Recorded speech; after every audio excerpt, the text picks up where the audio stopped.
So we're going to keep reading our book, The Wizard of Oz.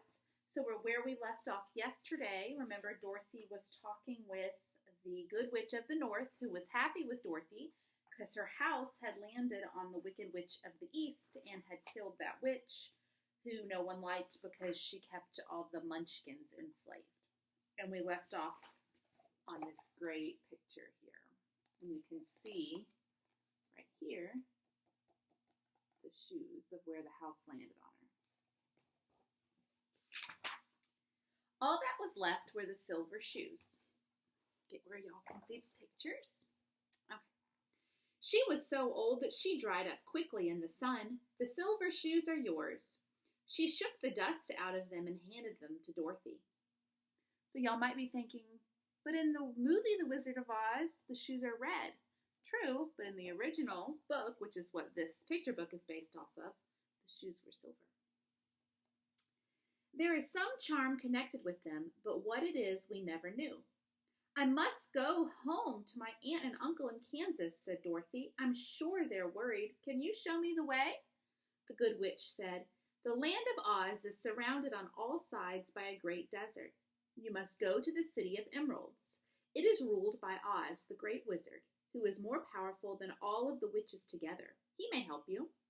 Dorothy asked anxiously, how can I get there? The road to the city of emeralds is paved with yellow brick, said the witch, so you cannot miss it. You must walk through a country, sometimes pleasant, sometimes dark and terrible. However, my magic arts can help keep you from harm. No one will dare injure a person who has been kissed by the witch of the north. And she came close to Dorothy and kissed her gently on the forehead. Her lips left a round, shining mark. When she whirled around on her left heel 3 times, and straightway disappeared, much to little Toto's surprise. But Dorothy, knowing her to be a witch, had expected her to disappear in just that way, and she was not surprised in the least. When Dorothy was left alone, she set about making ready for the journey to the City of Emeralds. She had only one other dress, and that was hanging on a peg beside her bed. The girl dressed herself in the clean gingham with white and blue checks, and tied her pink sunbonnet on her head. She took a little basket and filled it with bread from the cupboard, laying a white cloth over it. Then she looked down at her feet and noticed how worn her shoes were. They surely will never do for a long journey, Toto, she said. And Toto looked up into her face and wagged his tail to show he knew what she meant. At that moment, Dorothy saw the silver shoes that had belonged to the Witch of the East. She said to Toto, they would be just the thing. She took off her old leather shoes and tried on the silver ones.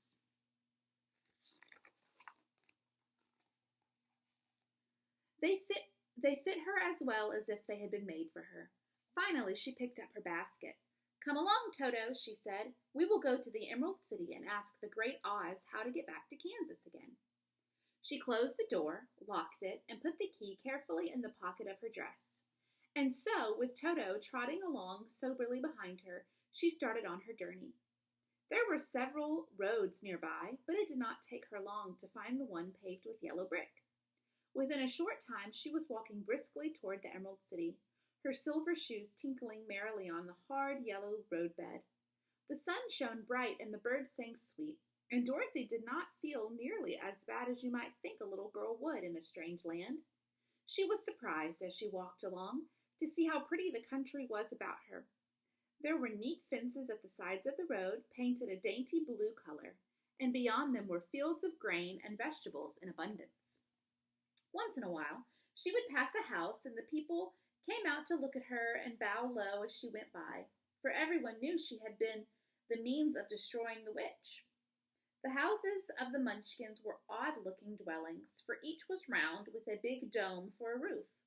All were painted blue, for in this East country, blue was the favorite color. Toward evening, when Dorothy was tired with her long walk, she came to a house rather larger than the rest. On the green lawn before it, many men and women were dancing. 5 little fiddlers played as loudly as possible, and the people were laughing and singing, while a big table nearby was loaded with delicious fruits and nuts, pies and cakes, and many other good things to eat.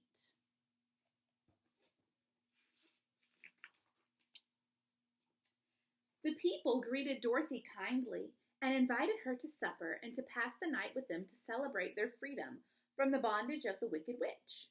Dorothy was waited upon by a munchkin named Bok. She watched the people dance. Bok saw her silver shoes and said, "You must be a great sorceress." "Why?" asked the girl. "Because you wear the silver shoes and have killed the Wicked Witch. Besides, you have white in your frock, and only witches and sorceresses wear white." "My dress is blue and white checked," said Dorothy. "It's kind of you to wear that," said Bok. "Blue is the munchkin color and white is the witch color, so we know you are a friendly witch." Dorothy didn't know what to say, for everyone seemed to think her a witch, and she knew very well she was just an ordinary little girl. When she had tired, Bok led her into the house, where he gave her a room with a pretty bed in it. Dorothy slept soundly till morning, with Toto curled up beside her. After breakfast, she asked Bok how far it was to the Emerald City. "I do not know," answered Bok gravely, "for I have never been there. But it is a long way to the Emerald City, and it will take you many days. The country here is pleasant, but you must pass through rough and dangerous places before you reach the end of your journey." This worried Dorothy a little, but she knew that only the Great Oz could help her get to Kansas again, so she bravely resolved not to turn back. She bade her friends goodbye and again started along the road of yellow brick. When she had gone several miles, she thought she would stop to rest, and so climbed to the top of the fence beside the road and sat down. There was a great cornfield beyond the fence, and not far away she saw a scarecrow placed high on a pole to keep the birds from the ripe corn. So that is where we will stop today. And I bet some of you already know which character Dorothy is going to meet tomorrow. So we will read some more then.